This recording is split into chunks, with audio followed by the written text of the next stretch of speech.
Anakin 1814, Andy, we're doing people of service. I think we are. Not intrinsically. It's not just. It doesn't come along with it. It doesn't come along with just putting your face on camera. But I think by trying to form some kind of community, by trying to reach out to other people, by reaching out and touching somebody, that we are actually performing a service, and that's to bring people together. I think that YouTube, and in the scope of its whole community. I don't know the proper word for it, which is why I'm making weird hand signals and dancing. I don't know, but the networking, social networking. I believe that putting your face on there, the social networking that's possible because of that.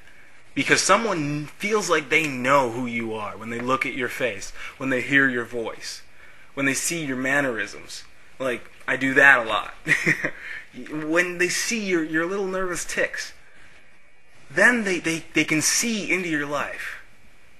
I feel like I have real friends on YouTube, whereas on, let's say, MySpace, if someone blogs on MySpace or on Zanga, where I have a blog, or on Blogspot, whatever it is, if someone blogs on that, I can get an idea of who they are from their writing style, but it's not the same.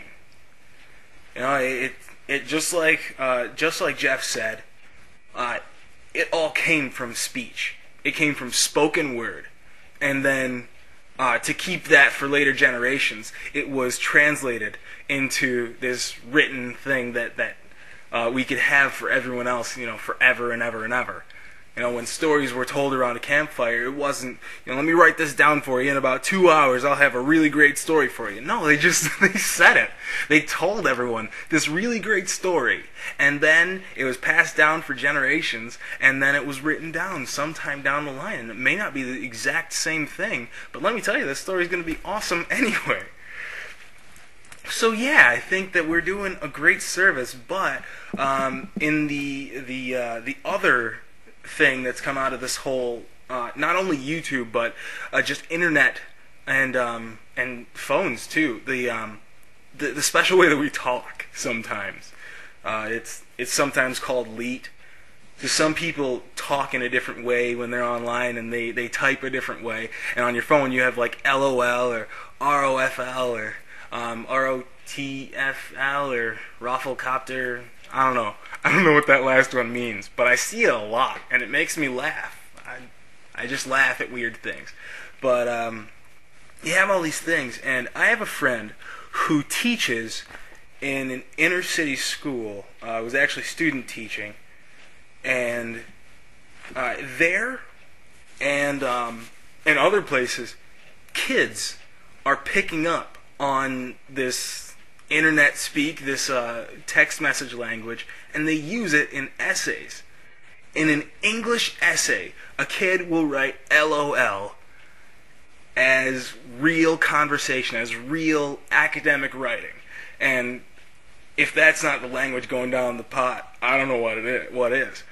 It's these kids who don't understand that this is not something that you can use everywhere. This is something that's compartmentalized in the internet and over radio waves that's sent between phones and computers. It's not something to take to school. And kids can't make that distinction. And I think that it is adding to the degradation of the English language. The language is kind of being beat down a little bit and taken away from, because we just can't teach these kids to be better, to be more. This is my thing. This is what happens when I talk for more than, oh goodness, I've been talking for like 13 minutes. I'm gonna edit this a lot.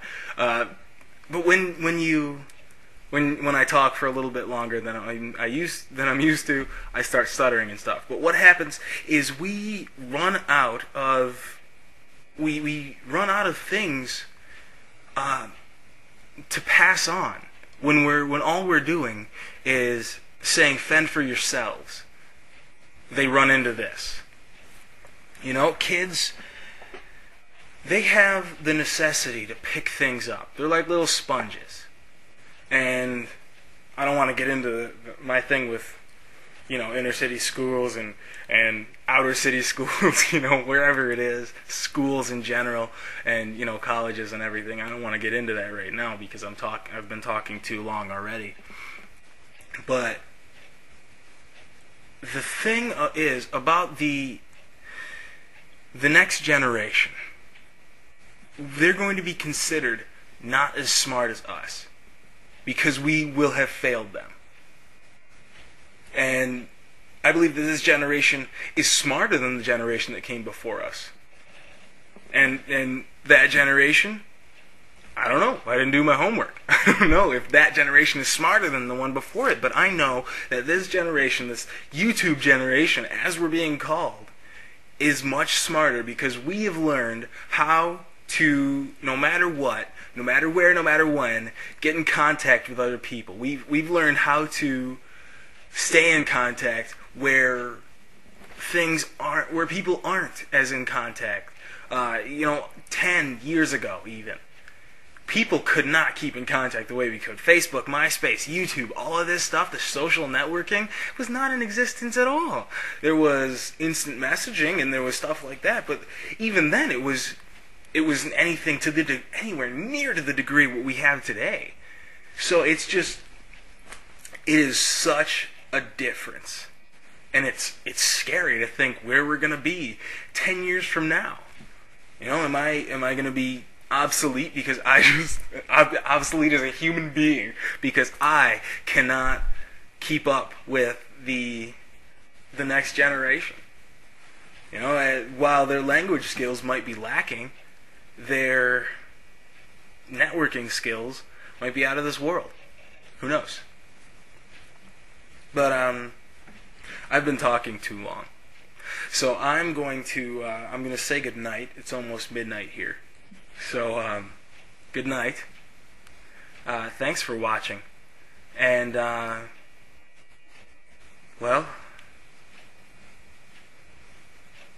pretty soon I won't be a youth pastor. Wow. Find me at a later date.